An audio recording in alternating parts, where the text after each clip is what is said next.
저는 SBL의 정유미라고 하고요. 이제 우리 팀장님하고 서울시 감염센터 쪽에서 조리 환경에서 우리가 이제 어떻게 감염 관리를 할 건지 예방 관리를 할 건지에 대해서 교육 요청을 주셔가지고 엄청 고민을 좀 해봤었는데, 사실 우리가 식중독이라고 하면은 되게 익숙하잖아요, 사실은. 그런데 수인성 식품 매개 감염병이라는 단어 자체가 저도 사실은 되게 생소한 거예요. 그래서 자료를 일단 열심히 만들기는 했는데, 자료를 발표하기에 앞서 우리 오늘 참석해 주신 이 분들이 그러니까 실제 현재 현업에서 근무하시고 계시는 분들인 건지 아니면 뭐 학생분들인 건지 그런 거를 조금 파악을 먼저 해보고 중간중간에 이제 좀 도움이 되실 수 있는 내용들을 섞어서 말씀을 좀 드리려고 합니다. 자, 나는 지금 현재 요식업, 그러니까 식은 매장에서 근무를 하고 있다. 계시고, 그 다음에 관련된 업무, 식은 매장 관련된 업무를 하고 있다. 그리고 학생이다. 그럼 나머지 분들은 다 지인이신가요? 손을 안 대신 분들이 굉장히 많은데. 뭐 여하튼 해서 제가 준비한 자료를 조금 차근차근 설명을 드리도록 하겠습니다. 앞서서 우리 교수님께서 이제 설명을 잘 해주셨지만 조금 정의를 다시 한번 찍고 넘어갈 필요는 있을 것 같아가지고 정의와 이런 것들에 대해서 조금 말씀을 드리고자 하는데, 수인성 식품매개 감염병이라고 하는 정의는 이게 질병관리청에 나와 있는 정의더라고요. 병원성 미생물 또는 독성 물질에 오염된 물이나 식품을 섭취해서 설사, 복통, 구토 등의 위장관 증상이 주로 발생하는 질환을 우리가 수인성 식품매개 감염병이라고 얘기를 한다고 합니다. 그래서 저도 이번에 자료를 준비하면서 알았는데 전수감시라는 게 있고 표본감시라는 게 있다 하더라고요. 그래서 교수님께서 앞서 말씀을 해주셨지만 뭐 제2급 감염병이나 제3급 감염병 뭐 이런 것들이 이제 말하자면 발생을 했었을 때 뭐 의사나 환자나 이런 분들이 말하자면 내가 배가 아파 그래서 병원에 갔는데 이것이 예를 들어서 A형 감염 증상이야. 그러면 거기에 해당되는 의사분이 바로 신고를 하게끔 되어 있다 하더라고요. 그 외에 표본감시라고 해가지고 지정된 상급 종합병원에서 이제 모니터링을 해가지고 이 4급 감염병 중에서 장관 감염증 20종에 대해서 모니터링을 한 다음 요거에 대해서 일주일에 한 번씩 이제 신고를 해야 되는 그런 시스템으로 되어 있다라고 합니다. 그래서 요게 지금 이 글자가 좀 깨졌는데 연도별로 우리가 2급하고 3급 감염병이 발생을 한 현황에 대해서 쭉 그래프화 시켜봤어요. 그래서 수치는 사실 중요하지 않고 어떤 게 많이 발생을 했는지에 대해서 한번 도표해가지고 보자 싶어서 봤더니 A형 간염이 연도별로도 쭉 많이 발생을 하는 걸로 나타났고, 그 다음에 4급 우리 그 중에서 우리가 장관 감염증 20종이라고 하는 것들을 쭉 나열을 해봤더니 어떤 게 제일 많나요? 우리 서로 답변을 하면서 우리 지루하지 않는 시간을 가지는 걸로 어떤 게 제일 많나요? 노로가 제일 많아 보이지 않아요? 그죠? 노로바이러스, 살모넬라, 뭐 캠플로박터도 좀 높고 클로스트리디움 퍼플린제스도 좀 높은 것 같아요. 그래서 이런 병원균을 조심을 하면 될 것 같다라는 차원에서 도표를 만든 거고요. 현황에 대해서 연도별로 우리가 이제 집단 발생 현황이랑 뭐 이런 걸 봤는데, 집단 발생이라고 하는 이 정의가 우리 되게 익숙한 정의 아닙니까? 읽어보시면. 나는 답변을 할 수 있을 것 같다. 집단 발생 말고 이거를 다른 용어로 내가 표현을 할 수 있을 것 같다. 없으세요? 없으십니까? 우리 식품위생 전문가분이 굉장히 많이 참석을 하는 걸로 알고 있는데 2명 이상 2명 이상 동일한 식품 유사한 증상 하면 우리가 식품에서는 뭐라고 얘기를 하죠? 그렇죠. 식중독이라고 얘기를 하죠. 그래서 저도 이제 식중독이라는 표현 그리고 여기에서 얘기하는 집단 발생이라는 표현하고 약간 혼선이 있었었는데 어찌됐건 간에 이제 식중독이라고 조금 다르긴 하지만 이해를 하시면 될 것 같아요. 그래서 이제 연도별로 이렇게 집단 발생이 발생을 했었던 거를 쭉 나열을 해봤는데 2021년 이후로 조금씩 증가하는 추이를 보이고 있습니다. 이제 요때 이제 잠깐 이렇게 감소를 했었던 추이를 나타내고 있는데 이거는 왜 때문일까요? 맞습니다. 이제 코로나로 인해서 아무래도 우리가 외부 활동이 많이 줄어들고 음식점 이제 그 이용도 많이 줄어들고 하다 보니까 이제 집단 발생 현황도 많이 낮아졌었던 것 같고, 이후로 코로나 사태가 조금 안정화가 되면서 또 늘어나고 있습니다. 그래서 우리가 오늘은 서울시에서 준비한 심포지엄이기 때문에 서울시의 발생 건수로 도표화를 좀 해봤어요. 그래서 이제 2021년, 22년, 23년 봤더니 그래도 뭐 인구나 뭐 이런 거를 다 고려를 해야겠지만 그래도 왕왕 발생을 하고 있다라고 보시면 될 것 같고, 603건 중에서 우리가 74건 정도 되면은 몇 퍼센트 정도 되나요? 한 10몇 프로 정도 되죠? 요 수치로만 놓고 봤었을 때 신고 건수가 이렇게 발생을 하고 있다라는 거고, 이 장강 감염 증상이 뭔지에 대해서 한번 이제 읊어드리면 좋을 것 같은데, 일단 설사, 복통, 오심, 구토, 발열 등이 주 증상이라고 하고, 이 설사가 사실은 되게 애매해요. 내가 병원에 가야 되냐, 그냥 가만히 있어도 되냐.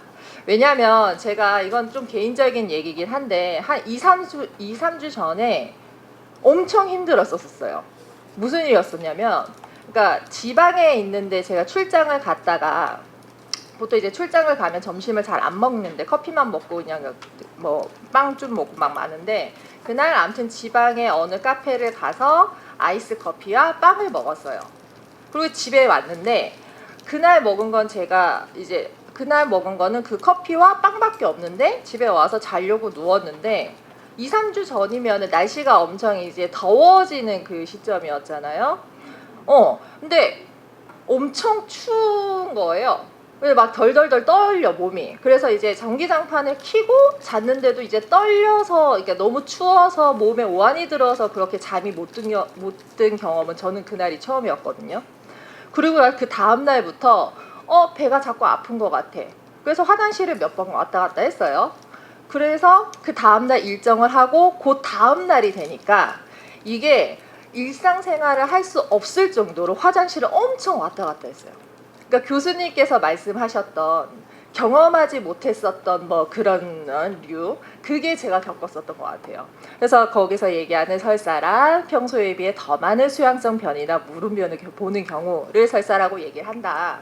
그래서 이때 제가 어떻게 했냐면, 저도 되게 좀 안일했었던 게, 아까 누군가가 질문도 주셨던 것 같은데 그냥 지사제 먹으면 괜찮을 줄 알았어요. 근데 지사제를 먹었는데 먹고 한 하루 이틀 있었는데도 이 증상이 나아지지가 않아요. 그래서 생활을 못해. 그래서 결국엔 병원에 갔더니 장염이다. 그래서 이제 항생제를 처방을 해주시더라고요. 그래서 그 약을 먹고 하루가 있다 보니까 이제 낫더라고요. 그래서 여기서 드리고 싶은 말씀은 아프면 병원에 가셔라 라는 말씀을 드리고 싶었습니다.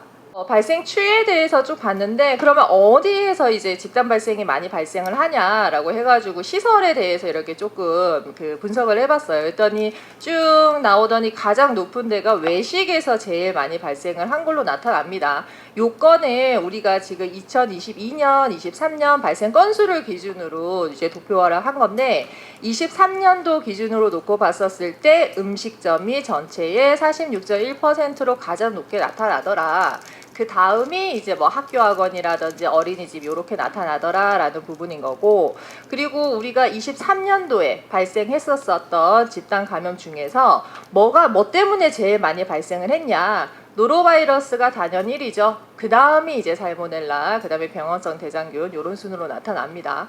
이게 연도마다 조금씩 다르기는 한데 대부분 뭐 노로, 그 다음에 살모넬라, 이제 병원성 대장균 요렇게 많이 나타나는 것 같아요. 그래서 요 균들에 대해서 조금 익숙해지시라고 도표하고를 만들어 본 거고요. 요 자료는 2022년에 그 식약처에서 되게 좋은 자료를 이제 하나 발표를 해주셔가지고 요걸 차용을 해온 건데, 보통 우리가 식당 혹은 우리 매장에서 뭔가 식중독이 발생을 하면 우리는 뭐 이러이러한 뭐 경제적 손실이 어떻고 저쩌고 막 이런 얘기를 하잖아요. 근데 사실상 그거를 얼마야 이렇게 나와 있는 자료는 사실 별로 없어요. 특히 국내 같은 경우에는. 근데 22년도에 우리 그 식약처에서 이제 자료를 주셔가지고 발표를 해주셔가지고 이제 봤더니 우리가 손실 비용을 분석을 해봤어요. 이 중에서 제일 높은 게 어떤 거예요? 개인 비용이 제일 높죠. 이게 말하자면은 내가 일을 해야 되는데 일을 하지 못함으로써 발생을 하는 손실, 그리고 내가 병원에 가서 쓰는 병원비, 약 사 먹는 거, 뭐 이런 것들을 다 통틀어서 봤더니 88.6%로 가장 높게 나타나더라라는 겁니다.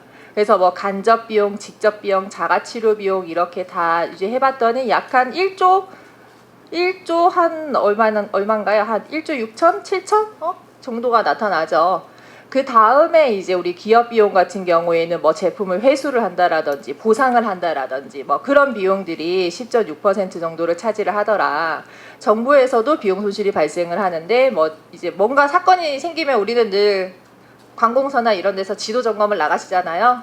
뭐 그럴 때 발생하는 비용이라든지 역학조사라든지 우리 검체 이제 검체 구입, 뭐 아무튼 시약 같은 거 뭐 이제 구입하셔야 하고 하니까 이런 정부 비용들이 있더라라는 거고, 옆에 보시면 요 그래프가 2016년하고 2018년 그래프를 뜬금없이 딱 갖다 놨어요. 왜 때문이냐면은 요 경제적 손실 비용의 분석 데이터가 요때 데이터이기 때문에 제가 요거는 옆에다 붙여 놓은 거고요. 요거는 그냥 참고하시면 될 것 같습니다.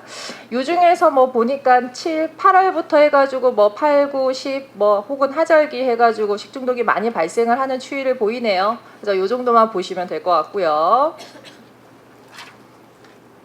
자, 여기서 이제 보면은 최근 5년간 식중독 발생 현황을 한번 분석을 해봤어요. 20년도에 환자 발생 수가 가장 적은 것으로 나타나는데, 요거는 아까 말씀드렸던 것처럼 우리 코비드로 인해서 음식점 이용자 수가 감소를 했고, 그리고 위생 등급제 많이 들어보셨죠? 그래서 요게 좀 확대되면서 식중독 발생 건수가 좀 줄은 거가 아니냐라고 하는 예측이 있습니다. 근데 실제는 사실 잘 모르겠어요. 네. 아무튼 그렇습니다. 그다음에 또 근데 이제 코비드가 이제 좀 안정화되고 난 다음부터는 이제 꾸준한 증가세로 나타나고 있고, 6월하고 7월이 평균 환자 수가 602명, 706명으로 가장 많은 것으로 나타나더라라고 이제 확인이 됩니다. 네. 자, 아까 앞서 말씀드린 것처럼 우리가 집단 발생 얘기했었을 때도 음식점 얘기했잖아요. 음식점이 38.5%로 가장 높다라는 정도만 그냥 보고 넘어가시면 될 것 같습니다. 이거 식중독 발생 사례를 준비하면서 엄청 고민을 했어요. 왜냐하면 저한테는 이 발생 사례에 대한 자료가 굉장히 많은데 저작권 때문에 쓸 수가 없더라고요. 그래서 일단은 최근 뭐 한 10년? 아무튼 이게 가장 되게 대규모로 발생을 했었던 사례들만 2개를 갖고 왔는데, 첫 번째는 요 단체급식에서 발생을 했었던 사건입니다.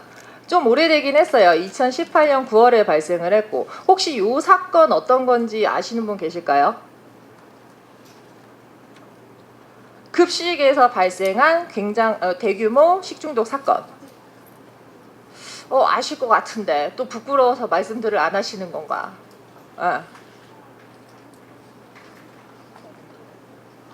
맞아요. 체리 블라썸. 미안합니다. 아무튼 그 초코 체리 블라썸인가 체리 초코 블라썸인가, 아무튼 그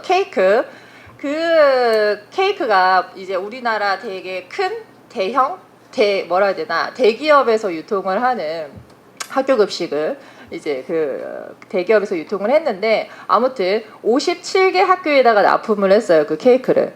근데 이게 학교 급식이다 보니까 그 케이크를 먹은 환자들이 식중독 증상을 보이는데 숫자가 2,207명까지 확인이 되었습니다. 그래서 요거를 이제 검체 이게 따가지고 역학 조사를 해봤더니 그 가건물하고 케이크에서 살모넬라균이 검출이 되었었다고 합니다. 근데 요게 조금 독특했었던 게 뭐였었냐면은, 그래서 막 그때 막 사과하고 그 대기업에서 사과하고 도의적 책임을 지겠다 하고 뭐 업체 막 되게 난리였었거든요. 결론적으로는 그 케이크를 만들었었던 제조업체 대표는 그 법정 구속이 됐습니다. 징역 3년. 떨어졌고 이게 1심 선고긴 한데 그 다음에 이제 그 원료를 공급을 했었던 그 아마 여기 남백에서 살모넬라균이 이제 나왔었던 걸로 기억을 하는데 그 원료 공급 업체에는 벌금 4천만 원이 선고가 됐습니다. 그러니까 요즘에는 뭐 어떤 뭐가 걸렸어 매장에서 그러면 단순히 뭐 과태료 혹은 영업정지 여기에서 끝나는 게 아니라 실질적으로 고발로 이어지는 상황들이 있습니다. 그래서 그런 것들을 조금 주의해서 운영하시면 좋을 것 같고 예, 두 번째 사례는 이제 김밥집 등 음식점이라고 했어요. 요거는 얼마 안 됐습니다. 21년 8월에 발생을 했었던 거예요. 요것도 얼마 안 됐으니까 아시겠죠?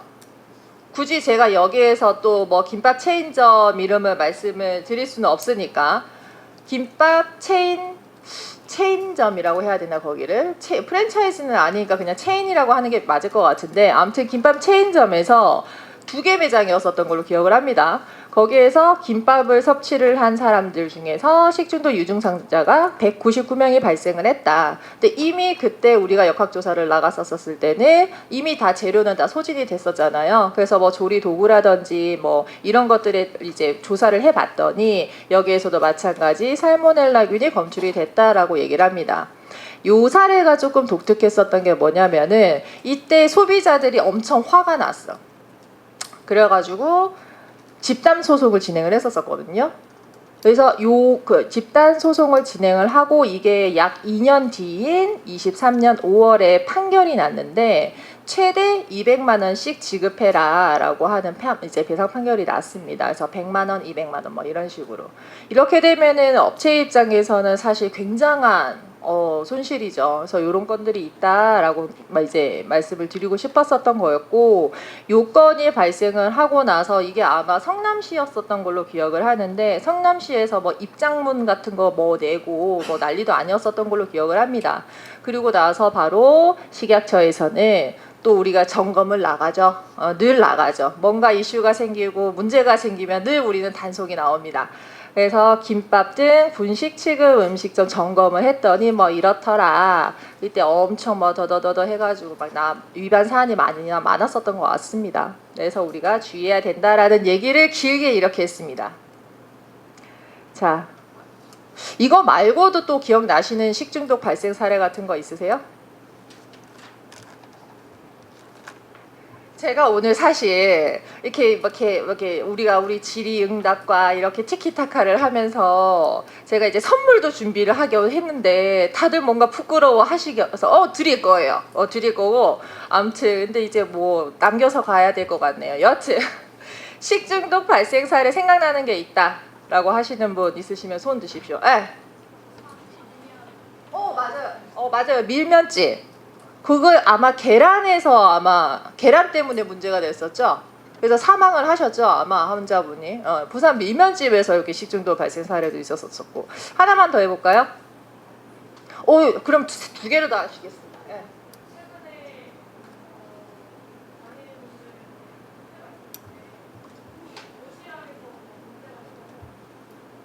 다 안 들려가지고 마이크 쓰시는 게 좋을 것 같아요. 그 장일 행사가 있었는데 도시락에서 문제가 생겨가지고 집단으로 100명인가 생겼던 걸로 뉴스를 한번 봤던 기억이 있습니다. 그랬군요. 제가 놓친 기사였었나 봅니다. 아무튼 네, 그렇죠. 그런 집단 발생 사례도 있고 또 뒤에 분도 계셨어요. 우리 안산 유치원에서. 맞아요. 안산 유치원 사건이 되게 제 개인적으로는 굉장히 가슴 아팠죠. 애기들이 아팠으니까. 근데 그때 문제가 이제 뭐였었냐면은 그 안산 유치원에서 이제 우리가 보통은 어린이집 같은 경우는 보존식 같은 거를 이제 어린이집뿐만이 아니라 이제 급식 사업을 하는 데들은 보존식이라는 거를 이제 보관을 해야 되는데 보존식을 보관을 안 하고 있었던 거죠. 그래서 정확한 역학조사가 어려웠었던 거고 그래서 이 사건 이후로 옛날에는 보존식을 보관하지 않았었을 때 과태료가 되게 작았었는데 그 이후로 과태료가 상향화되는 법까지 개정이 되는 그렇게 이어졌습니다. 일단 제가 다 기억을 할지 모르겠는데 이따가 다들 오십시오. 자, 그 다음 10개 준비했습니다. 10개. 자, 그래서 우리가 여기서부터가 메인인 것 같아요. 우리가 우리 업장에서 조리 환경에서 수인성 식품매개 감염병을 어떻게 예방할 수 있는지, 근데 예방을 하려면 이게 어떻게 전파가 되는지를 알아야 예방을 할 수가 있잖아요. 그래서 전파 경로를 간단하게 이제 설명을 하고자 하는데, 일단은 여기서 말하는 감염원은 오염된 사람이에요. 질병에 걸린 사람. 이 사람이 취급한 음식, 이 사람이 취급을 해서 오염된 음식, 이 사람에 의해서 오염된 환경, 그 다음에 이 사람과의 직접적인 접촉, 이렇게 그냥 크게 세 개로 생각을 하시면 될 것 같아요. 예시로 볼까요? 이 사람이 내가 예를 들어 살모넬라에 의해서 감염이 됐어. 화장실을 갔다 왔는데 화장실 갔다 왔는데 손도 씻기 귀찮고 날도 덥고 그냥 들어가. 손도 안 씻고 식품을 막 만져. 당연히 오염이 되겠죠. 쓰레기 뭐 이런 거 버린 후에 손 세척 안 하고 식품 취급 전에 손 세척 안 하고 다 이런 것들 다 여기 해당이 된다고 생각을 합니다. 생각하시면 됩니다. 그나마 장갑이라도 착용을 하면 되는데 장갑도 착용 안 하고 오만 거 다 만져요. 그러면 만지는 오만 거에 우리가 병원균이 다 이제 단존한다라고 생각을 하시면 되겠죠. 마찬가지로 이제 그 오염된 환경에 대해서 한번 볼 건데, 뭐 식기라든지 작업대라든지 그 사람이 만진 모든 표면이 세척 그리고 소독이 진행이 되어야 하는데 그냥 닦기만 했어. 그럼 병원균이 잔존할 수밖에 없죠. 그렇기 때문에 우리가 세척 소독이 중요하다라고 얘기를 하는 거고, 뭐 화장실 손잡이라든지 우리가 사실 업장에 화장실이 개별로 있는 데는 많지는 않잖아요. 솔직히 말해서 규모가 큰 데들은 많기는 한데 보통은 공용 화장실을 많이 쓰시고 상가 안에 입점되어 있는 매장들은 그러다 보니까 화장실 관리가 잘 안 돼. 그런데도 식품 취급하기 전에 손을 안 씻고. 그럴 경우에는 더 비위생적인 환경에 노출이 되겠죠.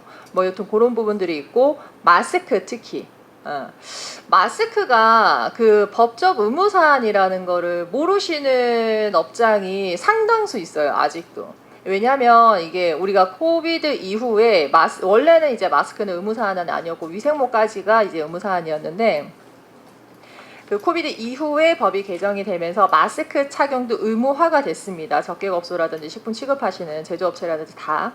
근데 우리가 왜 코비드 사태 안정화되고 난 다음에 마스크가 해제가 됐잖아요. 뭐 병원에서도 착용 안 해도 된다 하고. 그러니까 이게 음식점에서도 해제가 된 줄 아시는 분들이 사실은 많아요. 근데 지금까지 필수다. 아직은 법이 그렇다라는 거 참고해 주시면 될 것 같고, 그 다음에 뭐 이게 직접적인 접촉 이런 게 있는데, 뭐 나뿐만이 아니라 내 가족이 예를 들어서 감염이 됐어. 그러면 저도 감염이 될 가능성이 굉장히 높잖아요. 그래서 뭐 그런 것들 조심해라 라고 얘기를 하는 거고, 특히 우리나라 문화 중에 하나죠. 밥 먹을 때 같은 찌개를 시키면 이거 다 같이 먹잖아요. 이렇게 덜어서 먹으면 조금 그렇잖아요. 요즘 안 그런가요? 뭐 여튼 뭐 그런 것들. 그래서 이제 직접적인 접촉에 의해서 전파가 된다라고 이렇게 큰 카테고리 3개로 나눠볼 수 있겠습니다. 자, 그래서 뭐 감염 차단 전략 1, 뭐 업무 배제, 제한, 뭐 2, 개인위생 뭐 이렇게 했는데, 사실 저는 오늘 여기 참석하신 분들이 다른 거 다 필요 없고 요것만 정확하게 알고 가시면 될 것 같아요. 저도 외부 교육을 참석을 하는데 내가 이 교육을 들었었을 때 한 개는 알고 가자라고 딱 타겟팅을 하는데, 저희가 이러한 심포지엄을 하고 그 다음에 현장 컨설팅을 하고 하는 목적 중에 하나가 업무 배제와 제한이 무엇인지 이 개념에 대해서 좀 전파를 하자는 게 사실은 가장 큰 목적이에요. 그래서 요거에 대해서 잠깐 설명을 드릴게요. 자, 업무 배제라고 하는 것은 설사, 발열 등등의 증상이 있는 사람들은 식품 취급을 포함한 관련 업무에서 배제한다라고 얘기를 합니다. 무슨 말이냐면은 말하자면은 식품을 취급을 아예 못하게 하는 거예요. 그리고 식품과 연관된 뭐 식기라든지 이런 것들도 다 취급을 못하게 하는 거. 그런 것들 우리가 업무에서 배제를 한다라고 해서 업무 배제라고 얘기를 합니다. 자, 업무 제한을 두는 건 어떤 거냐면은 말 그대로 이 사람이 업장에서 근무는 할 수 있어. 근데 식품을 직접적으로 취급을 한다라든지 이런 업무는 못하게끔 하는 거예요. 청소라든지 계산 업무라든지 고객 응대는 조금 걸리기는 한다, 그죠? 이제 직접적으로 이제 마주치는 거니까. 여튼 이제 뭐 식품과 관련된 업무가 아닌 다른 업무로 업무를 제한시키는 것을 우리가 업무 제한이라고 얘기를 합니다. 이게 사실은 우리나라에서는 이게 크게 이 개념에 대해서 많이 도입이 되어 있지는 않아요. 현장에서도. 왜냐? 당장 이 친구가 아프면은 일할 사람이 없잖아요. 그래서 그런 현실적인 부분들 때문에 사실 좀 어려움이 있는데 그래도 이 친구가 화장실을 너무 자주 가. 그러면 이 친구가 원래 김밥을 말던 친구예요. 그러면 우리 옆에 다른 친구가 있으면 이 친구가 김밥 말게 하고 이 친구는 뭐 테이블 정리라든지 다른 비식품 업무를 할 수 있도록 조금 업무를 돌리는 형태로라도 이제 하셨으면 좋겠다라는 의미입니다. 이제 참고로 말씀을 드리면은 뭐 아까 교수님께서는 영국 자료를 차용을 해 오셨지만 저한테 있어서 이제 위생 관련된 기준의 바이블은 이제 FDA의 푸드 코드인데 미국 같은 경우에는 이제 매장에 이런 걸 걸어 놓습니다. 이런 증상이 있으면 반드시 관리자한테 보고하세요. 이런 증상이 있으면 근무하면 안 됩니다. 등등등등. 아직은 우리나라는 거기까지는 아니니까 일단 개념에 대해서만 조금 전파를 하고자 합니다. 글은 많이 써놨는데 쉽습니다. 딱 그 의미예요. 그래서 보면은 여기 또 보면 또 잘렸는데 구토하고 설사의 경우에는 우리가 증상이 없어진 후 48시간 동안 이제 배제를 시켜라라고 해가지고 우리가 업무 배제 증상별 배제 기준을 요거를 이제 권장 기준입니다. 필수는 아니에요. 이렇게 했으면 좋겠다라고 해가지고 저희가 리플렛도 만들었고 이제 배포를 하실 거라고 하는 그런 자료에도 다 포함이 되어 있습니다. 자, 몇 가지만 볼게요. 우리가 아까 제일 많았었던 거가 노로바이러스 한번 보면은 노로바이러스 같은 경우에 환자야. 그러니까 증상이 있는 증상이 있는 환자 같은 경우에는 증상이 없어진 후 48시간 동안까지는 업무에서 배제를 합니다. 여기 밑에 보면은 무증상이라고 되어 있잖아요. 증상이 없으나 이 진단을 받은 친구를 우리가 그 친구가 이제 근무를 할 경우에는 이 진단을 받은 시점으로부터 48시간까지 업무를 제한을 합니다. 근데 옆에 보면은 땡땡 이렇게 주석이 달려 있잖아요. 만약에 우리가 면역력이 약한 어린이라든지 혹은 이제 노인 요양시설이라든지 이런 취약군한테 이제 식품을 제공을 하는 업체야. 그럴 경우에는 무증상이라 하더라도 업무에서 배제시켜라라고 얘기를 하는 겁니다. 이해되시죠? 왜냐하면 그분들은 감염될 그 가능성이 더 높아지니까. 건강군 같은 경우에는 그냥 단순 업무를 이제 단순 청소 업무라든지 이런 거 시켜도 된다라고 얘기를 하는 거고. 그래서 요거는 설명을 하기에는 내용도 너무 많고 하니까 요거는 어쨌든 다 하나씩 교보제를 갖고 계시니까 돌아가셔서 한번 읽어보시면 좋을 것 같습니다. 자, 그러면 우리가 유증상자가 있고 진단은 받았는데 증상이 없는 무증상자가 있고 무증상 또 노출자 막 이렇게 나눠져요. 그래서 어떻게 이제 요거를 보시냐면은 요 결정 모형이라고 해가지고 이 친구를 배제를 시켜야 될지 제한을 시켜야 될지 어떻게 해야 될지 판단이 잘 안 된다라고 했었을 때 요 모델을 사용을 하시면 될 것 같은데 예를 들어서 우리 근무자가 이 수인성 식품매개 감염병 관련 증상을 막 호소를 해요. 내가 자꾸 배가 아파요. 이렇게 설사를 자꾸 하는 것 같아요. 구토, 설사, 황달 증상이 있는 경우에는 무조건 업무 배제를 시킨다고 생각하시면 됩니다. 근데 그냥 상처가 막 났어. 피가 막 흘러. 고름이 막 흘러. 그러면 적절한 처치 후에 업무 제한을 하시면 됩니다. 맞아요. 쉽죠? 어렵지 않습니다. 이 친구가 만약에 A형 간염, 살모넬라 감염증, 장티푸스 진단을 받았어요. 병원에서 진단을 받았어요. 무조건 업무 배제시키시면 됩니다. 마찬가지로 세균성 이질, 노로바이러스, 장출혈성 대장균 진단을 받았고 구토, 설사 증상이 있어. 무조건 업무 배제시키시면 됩니다. 이 개념 자체는 사실 어렵지는 않아요. 그리고 이 모델만 잘 활용하시면은 헷갈리시는 부분도 없으실 거라고 생각이 듭니다. 없었으면 좋겠습니다. 자, 다음에 보니까 이 친구는 이제 증상이 없는 친구예요. 근데 이 친구가 만약에 장티푸스 A형 간염 진단을 받았어. 증상은 없는데 진단을 받았어요. 그럴 경우에는 업무에서 배제시키시면 돼요. 그런데 세균성 이질이라든지 장출혈성 대장균이라든지 노로바이러스 감염증의 진단을 받았어요. 이 친구 우리 업장이 만약에 아까 말씀드렸었던 뭐 어린이집 등등 취약군한테 식사를 제공을 하는 경우에는 업무를 배제시킵니다. 근데 일반 대중한테 그냥 우리 그냥 일반 대중한테 식사를 제공을 한다. 일반적으로 건강궁이라고 얘기를 하는데 아무튼 건강궁한테 식사를 제공을 할 때는 그냥 업무 제한을 하시면 됩니다. 마찬가지. 자, 진단은 살모넬라균 감염증 진단을 받았어요. 그러면 이 친구는 업무 제한을 하시면 됩니다. 그러니까 이 모델을 따라서 이렇게 내려오니까 사실 그렇게 어렵지는 않죠. 결정을 하는 데 있어서. 자, 이제 마지막. 이 친구는 뭐 아프다고 하지도 않아. 진단도 안 받았어. 근데 이 친구가 예를 들어서 뭐 내 가족이라든지 아니면 내 옆에 있는 그 동료가 노로바이러스 장출혈성 세균성 이제 단티브에 노출이 된 거예요. 그럴 경우에는 어떻게 해야 되냐? 그렇다라고 했었을 때 취약군이든 건강군이든 우리가 업무를 제한을 걸면 된다라고 생각을 하시면 돼요. 노출이 아예 안 됐어. 그냥 근무하시면 되죠, 문제 없으니까. 그래서 당연히 수인성 식품의 감염증 증상이라든지 이런 부분들에 대해서 교육은 계속하고 보고는 언제 해야 되는지 이런 것들에 대해서는 이제 주기적으로 계속 교육하고 위생 습관이라든지 손 씻기 등등등등 이런 거 수칙을 준수하시는지 여부에 대해서도 모니터링을 하셔라라고 이제 말씀드릴 수 있겠습니다. 자. 이 업무 배제하고 제한하고 있었을 때 우리 종사자가 있을 수 있고 종사자가 있고 관리자가 있잖아요. 역할이 당연히 달라요. 또 길게 써 있지만 간단합니다. 종사자는 그냥 내가 아파. 그리고 내가 자꾸 설사를 해. 그러면 무조건 관리자한테 보고한다. 그냥 이것만 생각하시면 돼요. 내가 이런 증상이 있어 라고 알려준다. 딱 거기까지가 역할이고 만약에 너가 이러이러한 증상이 있으니까 너는 오늘 이 업무를 해 라고 하면은 그 지시를 따르는 거 딱 거기까지입니다.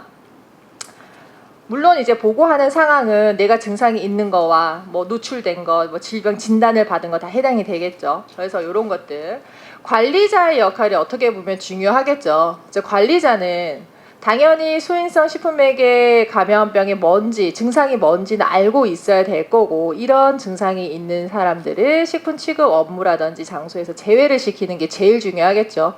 그리고 이 친구와 접촉한 사람들 파악해서 그 사람도 필요하다면 배제를 시키고 혹은 제한을 시키고 이런 추가적인 업무를 진행을 하셔야 될 거고 그래서 우리가 배제를 해야 될지 좀 그런 게 어려울 경우에는 배제 여부를 결정하기 어려울 경우에는 아래 사안을 고려해서 결정을 해라라고 얘기를 합니다. 자, 요거는 그냥 한번 읽어보시고 넘어가면 될 것 같습니다. 시간을 지금 계속 보고 있어가지고 시간이 생각보다 되게 빨리 가네요. 사실은 우리가 이거 손위생 관련해가지고 데이터가 되게 많아요. 레퍼런스도 되게 많고 논문도 엄청 많고 막 하는데 사실 수치를 보는 것보다 이런 사진이라든지 이런 거를 보는 게 더 기억에 남더라고요. 저는. 그래서 요거를 우리 그 미쿡에 계시는 그 초등학교 교사분이셨던 것 같은데 그분 페이스북에서 차용을 해왔습니다.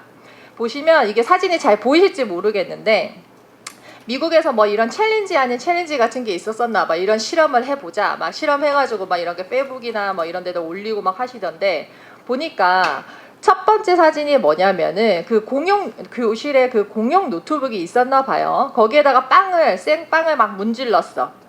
두 번째는 아무것도 안 닿은 빵. 세 번째는 안 씻은 손으로 만진 빵. 그리고 네 번째는 비누로 손을 씻은 다음에 만진 빵. 마지막 다섯 번째는 손 소독제로 손을 닦은 다음에 이게 빵을 만진 거. 그래서 1, 2, 3, 4, 5 라벨링을 해가지고 우리가 한 3, 4주 동안 이거를 그냥 실온에서 이렇게 붙여놓고 본 거예요. 그때 어떤 게 제일 더럽나요? 1번이 제일 더럽죠. 그렇다고 해서 노트북이 더럽다 그렇게 표현을 하긴 좀 그렇기는 한데 아무튼 오염이 많이 되어 있었다라는 거고 그 다음이 어디예요? 3번 씻지 않은 손으로 만진 빵이 제일 곰팡이가 많이 보이죠. 그래서 우리가 손을 잘 씻어야 한다라고 얘기를 합니다. 그래서 요거는 나중에라도 아마 요게 교보제로 배포가 되는 걸로 알고 있습니다. 그래서 나중에 참고하시면 좋을 것 같아요. 자, 그러면 손을 어떻게 씻어야 하냐라는 부분인 건데, 사실 우리가 뭐 질병관리청에서도 그렇고 손 뭐 세척 이렇게 하세요라고 해가지고 많이 포스터들이 많이 이렇게 배포가 되는데, 정확하게 단계별로 나와 있는 거는 사실은 많이 없는 것 같아요. 그래가지고 이걸 한번 만들어 본 거였고, 첫 번째 단계는 우리가 흐르는 따뜻한 물에 손을 적신다라고 얘기를 하는데, 따뜻한 물이 몇 도인지 명시되어 있는 포스터는 사실 잘 보지는 못했어요. 그래서 요거 FDA에서는 최소 우리가 29.4도에서 38도라고 얘기를 합니다. 온수의 기준, 권장하는 온수 기준이 개정이 됐더라고요. 아무튼 그래서 이제 이러한 따뜻한 물에다가 손을 충분히 적시고, 그 다음에 이제 비누를 묻히는데, 손을 씻을 때는 일반 고체 비누나 이런 거 말고 항균 비누를 사용을 하시는 거, 항균 물 비누를 사용을 하시는 걸 권장드립니다. 그 다음에 세 번째는 이렇게 비벼가지고, 또 이제 네 번째는 손을 온수로 헹군 다음에 페이퍼 타월이나 손 건조기를 사용을 해서 충분히 말리는데, 1, 2, 3, 4, 5가 있어요. 뭐가 빠진 것 같지 않으세요? 나 뭐 어디서 들은 것 같은데. 손소독이 빠졌죠. 원래 FDA도 그렇고 권장하는 단계는 여기 딱 건조까지고, 소독제까지 쓰면 좋다, 권장사안이에요. 권장사안이니까 그거는 참고하시면 될 것 같고, 이게 그 코비드로 인해서 우리가 손소독제가 업장에 굉장히 많이 비치가 되고 많이들 사용을 하시는데, 어떤 병폐가 생겼냐면은 손소독만 하면 만사 오케이인 거예요. 원래 세척을 하고 난 다음에 손소독을 하셔야 잔존하는 세균을 제거하는 효과가 있는데, 내가 출근을 했어. 그러면 그냥 손소독제만 뿜뿜하고 그냥 근무를 하시는 거지. 그래서 아무튼 그래서 이제 뭐 여러 가지 사유로 인해서 일단 5단계까지만 넣었습니다. 참고하시고. 그래서 이제 다음 우리가 개인위생으로 얘기를 하는 손 세척 시점에 대해서 얘기를 해보도록 할 텐데, 이 부분은 우리가 다 이제 상식적으로 기본적으로 다 알고 계시는 거잖아요. 언제 손을 씻어야 되는지. 다만 그것만 기억해 주시면 좋을 것 같아요. 우리가 화장실을 이용한 후에 손을 씻으라고 얘기를 해요. 그리고 식품을 또 취급하기 전에 손을 씻으라고 얘기를 해요. 그렇다면 우리는 손을 한 번 씻어야 될까요? 아니면 두 번 씻어야 될까요? 화장실에 갔다 온 다음. 자, 한 번이다. 왠지 느낌상 두 번일 것 같다. 그렇죠. 두 번 씻으셔야 됩니다. 이게 왜 때문이냐면은 후반에도 나오긴 할 텐데, 아직은 우리나라가 화장실 같은 것들이 다 손잡이 막 다 잡게끔 되어 있고 막 하잖아요. 그래서 화장실을 이용을 하셨을 때는 화장실에서 한번 씻고 나오고, 그 다음 조리하시기 전에 손을 씻고 두 번 씻으시는 게 가장 좋습니다. 자, 그래서 우리가 식품을 직접적으로 손으로 만지지 말라라고 얘기를 합니다. 왜? 손에 오염이 그러니까 손에 이제 병원균이라든지 많이 오염이 되어 있을 수 있기 때문에, 특히 즉석 섭취 식품, 김밥이라든지 뭐 도시락이라든지 우리가 바로 먹을 수 있는 애들을 우리가 즉석 섭취 식품이라고 얘기를 하는데, 즉석 섭취 식품을 만질 때는 맨손이 아니라 우리가 일회용 위생장갑이라고 하는 애들, 혹은 도구 같은 거를 활용을 해서 만져라 라고 얘기를 합니다. FDA 같은 경우에 이거를 필수로 이제 또 해놓고 있습니다. 우리나라는 아니에요.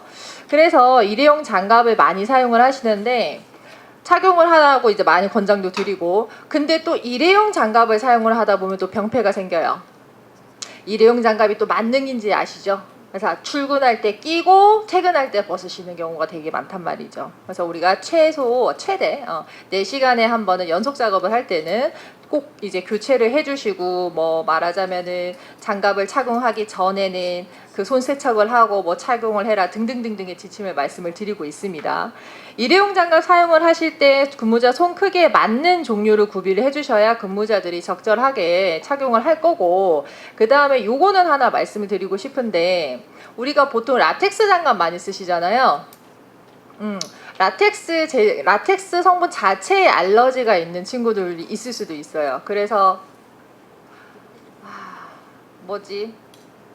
니트릴 니트릴 맨날 생각이 안 나가지고, 그래서 그거를 대체를 할 수 있는 뭐 리트릴 장갑이라든지 비닐 장갑이라든지 그런 거를 비닐 장갑은 근데 크기가 잘 안 맞아요. 그래서 니트릴 장갑을 사용하시는 걸 권장드립니다.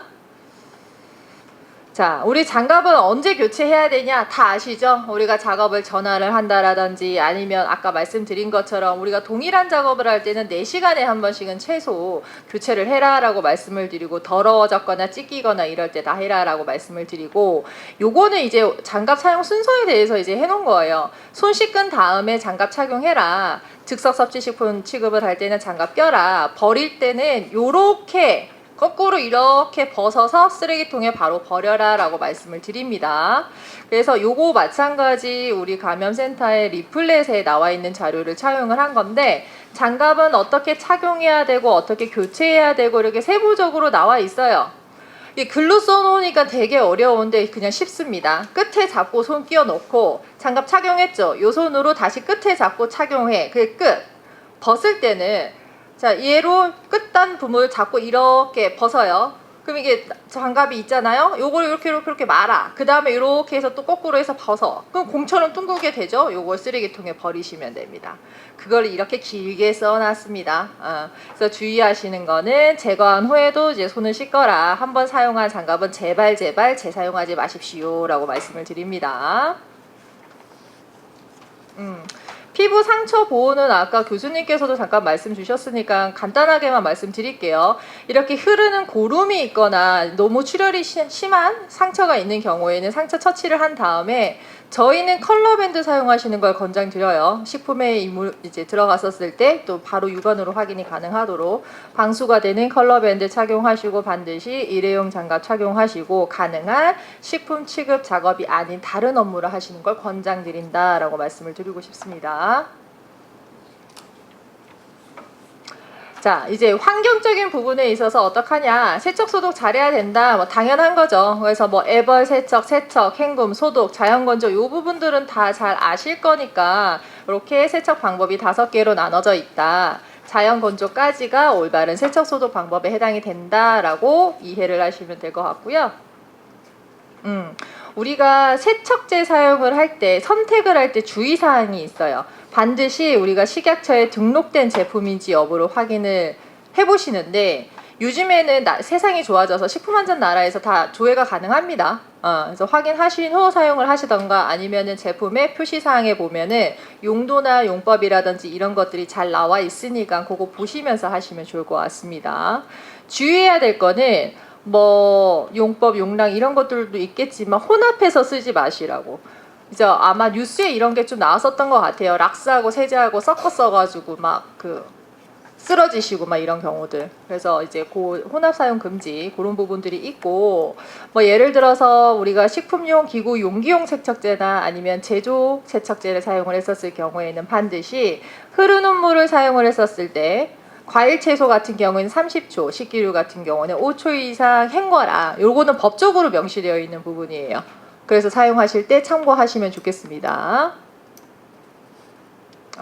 소독은 열탕 소독, 건열 소독, 과학 소독, 자외선 소독 이렇게 4가지로 나눠져 있습니다. 이제 제가 원래 계속 말씀을 드려야 되는데 이제 시간이 자꾸 빨리 가고 있어가지고 간단하게만 설명드리도록 할게요. 열탕 소독은 100도 이상 끓는 물에서 5분. 건열 소독은 그냥 건조한 열기에 의해서 소독을 하는 거. 우리 급식업체에서 많이 보죠. 화학 소독은 말 그대로 화학제를 사용을 해서 하는 소독, 자외선 소독은 말 그대로 자외선 소독고를 이용한 소독이라고 생각을 하시면 될 것 같습니다.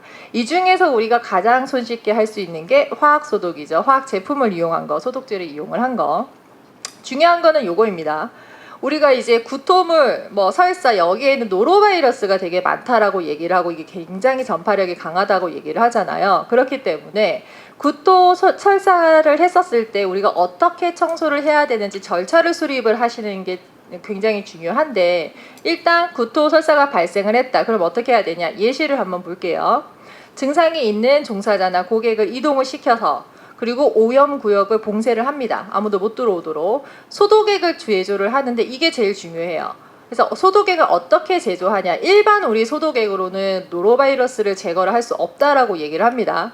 그렇기 때문에 0.5% 농도, 그러니까 5000ppm으로 맞춰서 이거를 가지고 그 구역을 소독을 해야 된다라고 얘기를 합니다. 하는 방법은 뭐 환기가 잘 되는 곳에서 뭐 이거 제조하고 막 이건 당연한 거고 일단 개인 보호구를 착용을 하는데 뭐 일회용 앞치 일회용 앞치마라든지 위생 장갑이라든지 신발 덮개, 마스크, 페이스 가드까지 착용하면 제일 좋아요. 근데 힘들죠. 일단 마스크까지만. 아무튼 개인 보호구를 착용을 하고 일회용 타올을 사용을 해서 해당 구역의 오물을 제거합니다. 그 다음에 소독액을 충분히 적셔서 5000ppm의 염소계 소독제를 충분히 적셔서 오염 구역을 5분 이상 덮어둔 다음에 제거를 하는데 이거를 제거를 하고 난 다음 개인 보호구 등등등등 다 잘 감싸서 비닐봉지에 묶어서 소독액 뿌려서 버리시면 돼요. 이게 또 어렵게 써 있는데 사실 뭐 어려운 건 아니에요. 소독액 농도 5000ppm 맞춰서 쓴다. 염소계 소독제 같은 경우. 그래서 시중에 보니까 유효 염소 농도 5%인 제품이 많더라고요. 쉽게 말해서 락스. 걔네 같은 경우에 우리가 5000ppm을 어떻게 맞추냐라는 예시를 여기다가 넣어놨는데 염소계 소독제를 우리가 예를 들어서 50ml를 이제 탔어. 그러면 여기에다가 물을 450 넣으면 얘가 5000ppm이 된다라고 아시면 될 것 같아요. 그래서 실제 소독액 제조하실 때 요거 참고하시면 좋겠습니다. 자, 이제 마지막 비접촉식 화장실이라고 얘기를 하는데 말하자면 화장실에는 온갖 병원균, 세균들이 다닐 거잖아요. 그래서 저희가 이제 권장하는 겁니다. 이거는 필수는 아니고 그냥 정말 권장. 그래서 문도 자동문이었으면 좋겠어요. 손잡이 없고 센서 있어서 그냥 이렇게 접촉하지 않아도 나가고 들어올 수 있는. 왜냐하면은 화장실 문 손잡이라든지 이런 거에 의해서도 오염도 많이 되니까. 그리고 이때 만약에 우리가 이제 문을 이렇게 열고 나갈 수밖에 없는 형태인 경우에는 페이퍼 타월이나 일회용 타월을 이용을 해가지고 잡고 이렇게 나갈 수 있도록. 그 다음에 비접촉식 수도꼭지라고 해서 센서 같은 거가 달려서 우리가 수도꼭지 핸들을 잡지 않더라도 그냥 물이 나와서 손을 씻을 수 있도록. 혹은 이제 페달 같은 게 설치가 돼가지고 손이 닿지 않도록 할 수 있는 형태. 그리고 일회용 타월이 생각보다 많이 쓰이니까 일회용 타월하고 거치대도 있었으면 좋겠다. 감염자와의 접촉을 최소화할 수 있도록. 그래서 저희가 접촉식 화장실이라고 해가지고 3개 타이틀로 해서 한번 제안을 드리고 싶은 거고, 이게 사실 현장에서는 좀 많이 어려운 거는 알고는 있습니다. 근데 이렇게 가는 게 오염을 예방하는데 좋다, 이제 도움이 되지 않을까라고 해서 거의 이제 제시를 드리고 싶은 방안인 거였고요. 뒤에 있는 이제 참고는 뭐 그 CDC에서 이제 요거도 갖고 온 자료인데 보니까 CDC에서는 식중독 발생에 기여하는 요소와 발생 원인을 좀 되게 예쁘게 이렇게 잘 해놨더라고요. 그래서 이제 식중독 발생에 기여하는 3가지 요소라고 해가지고 뭐 오염, 증식, 생존 이렇게 나눠진다라고 이제 얘기를 하고, 중요한 거는 식중독이 발생하는 근본 원인이 어떤 상황이든 간에 요 5가지 유형으로 나눠지더라라고 얘기를 합니다. 사람, 장비, 경제력, 공정, 식품. 그래서 원인이 파악이 되면은 우리가 이거를 어떻게 개선을 할 건지 예방책도 나올 거니까, 혹은 개선책도 나올 거니까 거기에 따라서 우리가 작업을 하면 된다라고 얘기를 하는데, 요것도 시간 관계사 교부제에 나와 있는 내용 한번 참고해 보시고 궁금한 게 있으시면은 개별로 연락을 주시면 제가 친절히 답변을 드리도록 하겠습니다.